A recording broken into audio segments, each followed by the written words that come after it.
Hi, Ruud. Hi.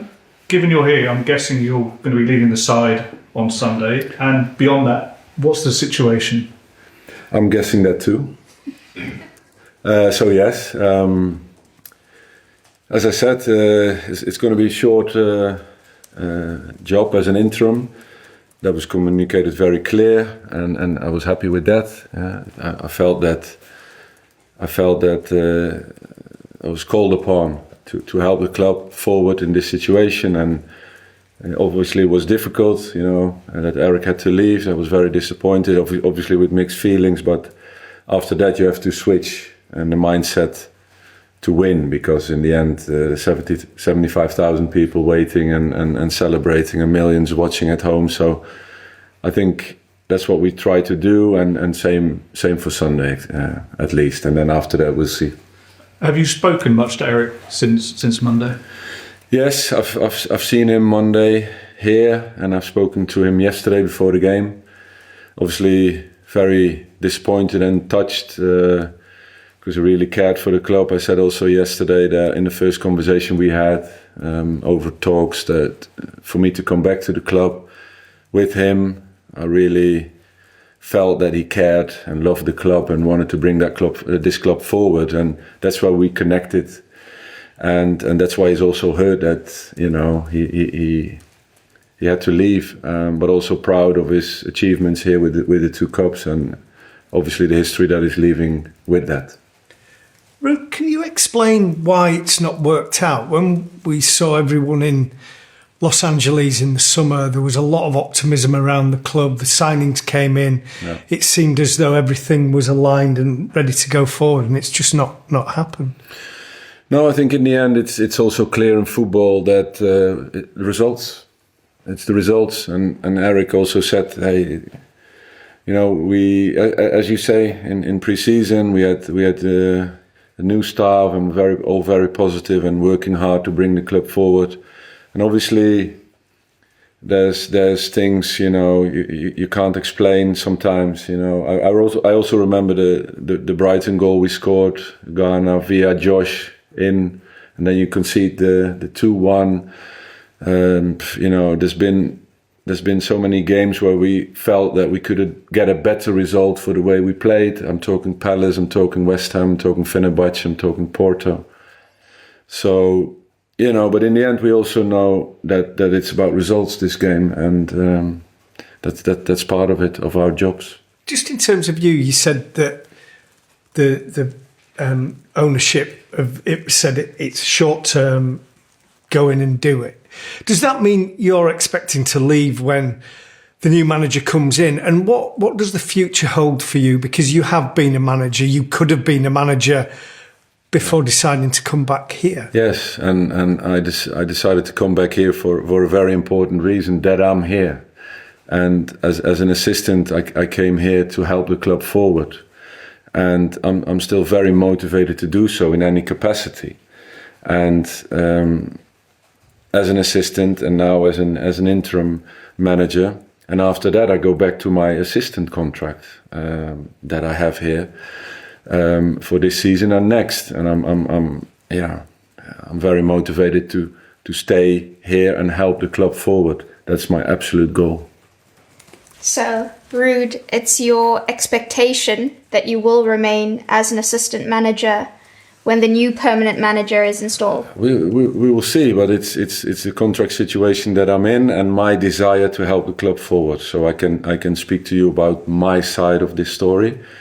And after that, when the new situation is occurring, when the new manager is signing and conversations takes place, we have to see how things develop. Do you expect you'll have any conversations with the new incoming manager about your own situation, but also about the squad and any tips and hints you could give him? Yeah, of course. But that's the thing, that I want to help. I want to do everything I can in my abilities, as other people, many others do in this club, to fight for this club. And the club is in a difficult situation, and it's not there where we all want it to be. But the challenge is therefore the bigger. That's why I'm here, And of course, it's a situation where everybody's looking at Man United and the situation there it's in. But it's us as people on the floor, on the ground, on the floor here, to do the utmost, supported by our fans. And of course, it's a process and it's something to work for and do everything for. Mickey. Hi, Ruud. The next 3 games that you're in charge, will you be speaking to Ruben, or because he likes to play a 3-4-3, or is this going to be your team for the next 3 games, the one that you pick? Is he already announced? Or? Well, I don't know, not yet, but... So then, obviously, you don't talk to somebody that's not announced. So that's logical, in my opinion. And again, what the future will bring, we'll see. So it's your team over the next 3 games? Of course. Obviously now had some time with the squad, first game under the belt as well. What are your thoughts on the shape of the team overall and how well equipped they are for the rest of the season under new management? Sorry, say again? What are your thoughts on how well the team are equipped for the rest of the season under new management after obviously the game last night and the sessions you've taken charge of? Oh no, I'm thinking about preparing the team for Leicester, which we did, and it was a difficult situation where we were in to get a good result against Leicester, and same today here to build and evaluate the game, focus on Chelsea on Sunday. And that's the process that I'm in, and of course with the short term that I'm in this position, for me I'm really only thinking in one thing, and that's doing the best we can for every game coming up, and that's a big one against Chelsea on Sunday. Neil. Ruud, do you think this group of players is good enough to challenge at the very top? I think what's important and the most important is that what the task is that they get the maximum out of these players. And I think it's a great challenge to show and push ourselves as staff and players to that level. And I think over a Premiership season and also all the other games that we're going to play until the end of May will give us a very good and clear picture where the club is at this moment and what the process will be towards the next season and the seasons to come. So it's a big challenge. I think everybody is convinced with this group of players that we can and have to perform better than we're doing at the moment. But obviously it's very interesting to see over the course of 38 to 50 games that probably still are to be played for, where we can end up. Did you ever think, given the way that you unfortunately left the club, that you'd be back one day standing in that technical area where Sir Alex used to be? Yeah, no. Well, no. At the time, I wasn't thinking that to manage. I left in 2006. Oh my God, so long a time ago. To Real Madrid and to perform and to play and to get the most out of yourself as a player. And obviously after that, you started thinking about coaching. But I have to say, it was special to come back to this club and to the city that I liked and I loved so much and still do. And I enjoy it. I enjoy being around Manchester and enjoy working with the players and staff here. There's not many that were there when I played, but still a couple. And then, I'm still here. Well, I see a familiar faces, so a couple here. More actually, well, more or less the same quantity of people that are still there, a couple there from that time. Dave. We're just following on from that question. You have a huge affinity with this club. You're scoring 150 goals, winning titles, trophies here.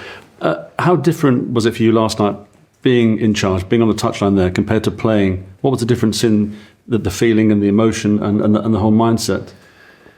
I don't know. It's the other side of being a football player or being a manager or an assistant. It's obviously complete opposite sides. My team talk, I'm standing in front of the team, telling them about what Manchester United is about and what it is to play at Old Trafford and what songs are being sung by the fans and why.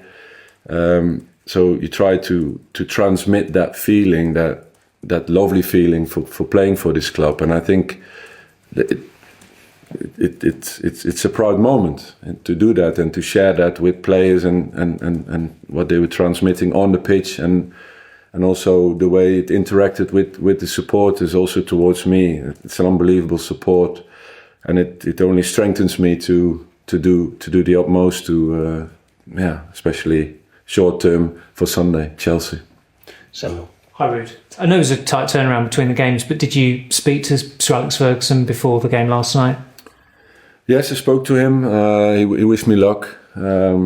We spoke shortly about my situation, shortly about the team, and he most of all he wished me luck for the game. It was always great to speak to him. Last question in this section. Ruud, the club committed around another £200 million in the summer, and the manager who oversaw that is now gone 2 months later. The manager who's coming in might not want a lot of those players. Is there not a risk that the club have dug a big hole for themselves? Oh, it's something that is interesting to think about, because in the end, it's in football. It happens so much. Huh? A team, a club is also in the process of signing players. So it's also in combination with the manager. So it's difficult to comment on that actually, and what the process would be with the new manager, and how important it is that the new manager is approving the squad. He has a decision to come or not to come when he sees the squad. So it's hard for me to comment on that, but that could be a reaction from my side.